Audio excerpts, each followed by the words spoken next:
কথা যদি আরেকবার তুমি মুখে আনো না, তোমার ওই মুখে আমি ঝামা ঘষা দিই। দিদি কিন্তু তার পার্সোনাল আপেল ফোন দিয়ে সবার মুখের ভিডিও করে নিয়েছে।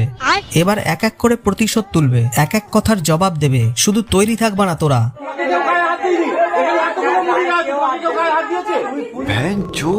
মালটা সাহস দেখো কত।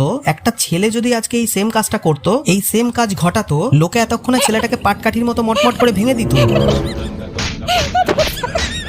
যেহেতু একটা মেয়ে করেছে, আর মেয়েরা তো অবলা প্রাণী, ওরা কোনো দোষ করতেই পারে না। আবার সব মেয়েদেরকে আমরা মা বোনের নজরেও দেখি। তাই এই দিদির সাহস এখন টঙে। দিদি যা খুশি তাই করবে, তোমরা কেউ তার বালও ছিঁড়তে পারবে না।